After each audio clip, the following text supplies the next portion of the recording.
The dead speak. No, wait, piss off, Uncle Sandro. This isn't some subpar Star Wars review channel. This is a Heroes of Might and Magic channel. But the dead do actually speak. Or, they're at least a bit restless. Undead Unrest is an Armageddon's Blade scenario. Which means I never played it as a child. Never as an adult either, for that matter. Until I discovered that this map has something I value deeply. An alternative path to victory. I only need to find the Vampire's Cowl to win this scenario. Stuff like this is ideal for speedrunning, so that's what I'm gonna do. Find the Vampire's Cowl ASAP. But we're not alone on this map. This is not Island of Fire. We are accompanied by the unplayable orange color, and, depending on whether we want to play as red or blue, we are also sharing the playing field with, well, blue or red obviously. Orange is always Necropolis and starts off with quite a massive army. Especially noteworthy are the lots of vampires and pack of liches. Scary, scary stuff. Thankfully, they're held at bay by hordes of vampire lords in both the east and west, and by a random tier 7 creature guarding the portal shortcut to red and blue territory. And speaking of the portal, it can also take you underground, very close to a garrisoned off zone. I haven't said anything about where the Vampire's Cowl is. That's because it's not visible on the map. It's a reward for taking out the static 40 Vampire Lords right here at the bottom, guarded by another static 10 Ghost Dragons, guarded by a fairly big garrison army, which is reached by going through the portal guarded by the static 10 random tier 7 creatures. Quite the gauntlet if you ask me. How on Erathia are we supposed to speedrun this? Every fight is difficult if done early, right? Yes. But in the overworld there are some very valuable map objectives. Dragonfly hives. Depending on their dragonfly guard number, they can provide you with 4 to 12 wyverns. And there are 3 of them available. In each of red and blue's starting zones, there's also one tier 6 dwelling, which means that if I play as Fortress, I can get an even larger number of wyverns. And I've been wanting to play Fortress for a while now, so this is an excellent excuse to just swamp it up. Null style.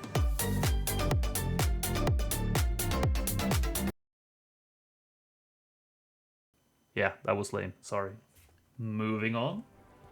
So, I'm playing Fortress. But which is better, red or blue?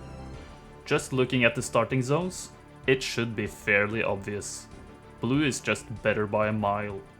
Not only is the part of the zone the starting hero starts in bigger and more bountiful, but there's also a dragonfly hive in the starting zone, so there's no real contest here.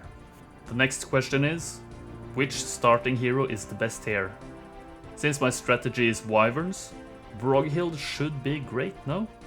The problem is, tier 6 creature specialty only kicks in at level 6, and then every 6th level afterwards. And I won't, hopefully, take long enough to get to level 12, 18, 24 or whatever. That's simply too slow. Korvac could be good, due to his pathfinding skill, since I start on snow, but my strategy is not too limited by early game movement. Ballista Man Gerwolf is useless, as the Ballista is not present in Dragonfly Hive fights. So the classic might heroes are left, because Fortress mages suck to be honest. Of these, the obvious choice is Tazar, due to his armor specialty, which makes the fly hives just that much easier. And since I don't plan on sieging anything, the Arrow Tower armor bug is no big deal. But having just the regular wyverns are not enough. I need to upgrade them as well, which I need 10 mercury for. Luckily, these Walking Dead guarding the stables hand out a bunch of resources for defeating them.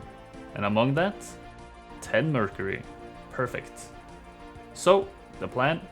Tazar it up, acquire wyverns, both from town and the dwelling, acquire more wyverns from the fly hives, upgrade wyverns, and then go bananas in the underground. Seems easy enough. Alright, so blue Tazar, check. Red as any non-tower town to slow them down on the snow, check. Scenario bonuses, gold, as I want gold. Check. Let's go, lads. Remember to like, comment and subscribe, and even become a channel member. In order to find a good seed, I reset a few times until I get serpent flies, so I can have fight priority. Then enter the nearby tier 1 creature fight, before resetting a further 2 times. To be able to fund my strategy, I need a lot of gold and a lot of wood. So the first couple of days are spent collecting those. I hire a second hero, Andra, in the southern town, who will also do some collecting. I even build town halls, which pay themselves off in just 5 days. And, spoiler alert, this takes longer than 5 days, so town halls are just always worth it. After getting a further 12 gnolls from a gnoll hut, I let Otto take the wheel against some goblins, and I lose 3 gnolls and 3 lizardmen. No biggie. Army preservation isn't all that important. Yet. Andra also lets Otto do the fighting for her, which loses me another 7 gnolls. Still, this is fine. It's a bit unlucky that neither town starts off with a lizard den, but what can you do? The perfect seed probably doesn't exist, I hope. On day 3, I build a wyvern nest in Taysar's town, but I can only afford 1 wyvern. Since I'm out of movement points, I can just recruit the second one the next day anyway. All according to Keikaku so far. Second one is recruited, and more resource collecting is on the menu. The hobgoblins are swept away by the 2 wyverns, and the reward is even more gold. I use this to build a lizard den in the southern town as well, and recruit all available creatures in town, so Andra can do some more fights as well. She swings by another gnoll hut, but the target is the wyvern nest a bit further north. The plan is to flag it with all the gnolls, lizardmen and wyverns from Taysar combined with all of Andra's army, but it's so painful to move on snow without pathfinding. It's almost infuriating. On day 6, my 2 heroes meet up, transferring the entire army, except the serpent flies, over to Andra. This should be enough to take the wyvern nest. Otto loses a wyvern, which is unacceptable. The strategy here is pretty simple. Protect the lizardmen, take retaliation with the gnoll 1 stacks, and go in for big hits with the big gnoll stack and the 2 wyverns.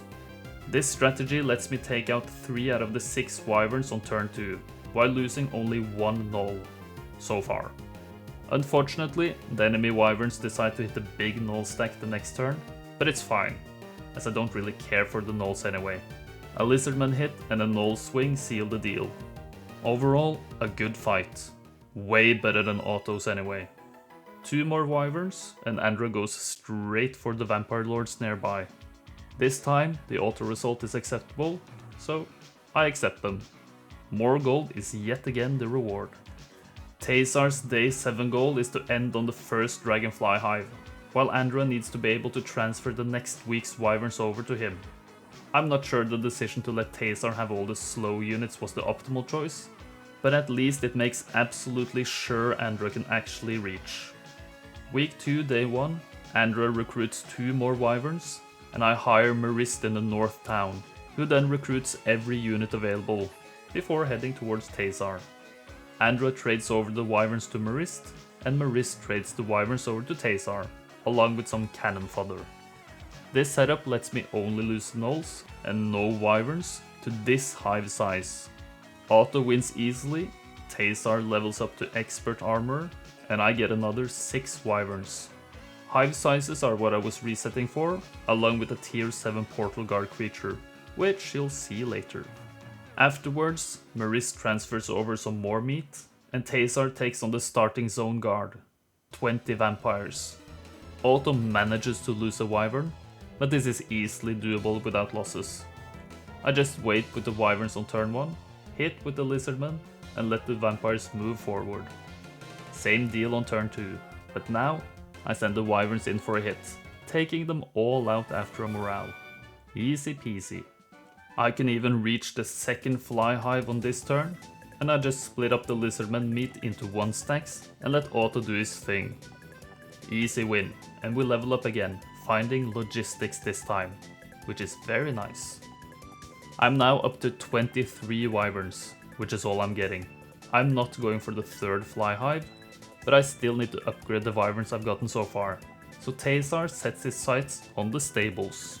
The zombies, who are holding bags of something, seem to be looking hungrily at the horses. And I can't have that. No way you get to join silly Walking Dead. Auto can take care of you. Advanced logistics, thank you very much. And even the 10 Mercury. Now I do some hero chaining. A minor chain. I tried to do this quite correctly, but if there's some way to improve on this run, this would be it. Movement and chaining is probably my 2 weakest points, so yeah, I still have stuff to learn. Wyverns over to Marist, then over to Andra, who goes back to town, resting for the night. Week 2, day 3, I upgrade the wyvern nest and the wyverns afterwards, leaving me with a grand total of 230 gold. Neat! Wyvern monarchs are then sent back to Marist, and even further back to Tazar, along with some more meat, who then heads straight for the portal. First obstacle is a group of royal griffins, which are just easily swept aside by Auto. The keen-eyed of you have already noticed that the portal guard is bone dragons, one of the weakest tier 7s. This seed is just pretty good. The dragons split into 4 stacks, one of them being ghost dragons, which immediately go for the gnolls next to the lizardmen, even getting an aging effect in. I then wait and defend with everything, letting the bone dragons move before I send my wyverns in. The idea with the flies is to draw the bone dragons away from the wyverns, which will hopefully save a few of them. The wyverns take out the ghosties at the end of turn 1, and then the 2 stack of bone dragons the next turn. The dragons jump at the opportunity to kill my lizardmen, which I'm obviously thrilled about. Another wyvern one-shot on turn 3 is very welcomed, before I say bye-bye to my remaining retirement home gnolls. A worthy farewell. The final bonies are buried on turn 4, and I can happily note that I still have every wyvern alive still. On we go! Closing in on the vampire's cowl now. The garrison fight usually loses me a wyvern or 2, but 3? That's too many. I wait with everything, which entices the liches to hit my wyverns, for whatever reason, before I move forward with the 3 1-stacks of serpent flies, and take out the raids with my wyverns afterwards. The 50 skeletons are scarier than the 40 zombies, in my opinion, so they are killed next. And now, the flies can surround the liches, stopping them from hitting my wyverns either with a ranged attack or a melee attack. Both them and the zombies go for 1 stack of serpent flies, which I obviously love. The liches are 1-shot next, and the zombies again go for a fly 1 stack. Very, very nice. Finally, the zombies are taken out in 2 hits, and my wyverns even survive the return hits. This is a perfect fight. Leadership could come in handy, so I just picked that up as well. On week 2, day 5, the ghosties are next on the menu. Incredibly enough, Auto wins convincingly, and I have no idea how. Probably some leadership luck, but I'm gonna show how this fight could be done instead. Literally just by standing still and hitting the bigger stack of dragons, taking advantage of the terrain. I get a bit unlucky compared to previous runs by getting aged relatively soon, but it won't matter in this fight, thankfully. I even get aged twice, but the effect doesn't stack. Double, thankfully. This aging makes me lose more than Auto, which of course is super embarrassing, but I can still truck on. For good measure, I get XP from the available chest nearby, netting me expert leadership before engaging the final fight. 40 vampire lords are on. Let's just see how Auto does it this time. Of course by moraling the lucky duck. He obviously is only better than me when he's getting exceedingly lucky, but I still love him. Anyway, easy fight, easy win. My reward? The vampire's cowl. The reward for getting the reward? Scenario victory. In 12 days. Is this good? I really hope so. 394 score and gold dragon rank? I'll take it. For a fortress run, I'm very satisfied. I'd say fortress is one of the slower factions in this game, so getting to use them for a speedrun is pretty nice. Could it be done faster with another town?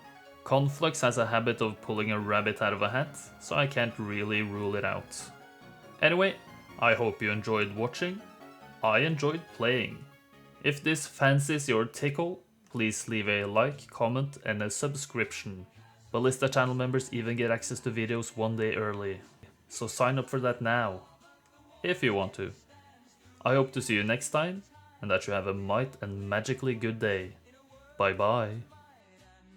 As always, a big thank you to my channel members: Onufry, Sebastian Kopacz, Retarado Ricardo, Manajarmer Running Skull, Chaos, Dante, Milkman, Matt H, Sealoil, Rick Vishaupt, Escubani, Anub Nimus, and Radnasorth.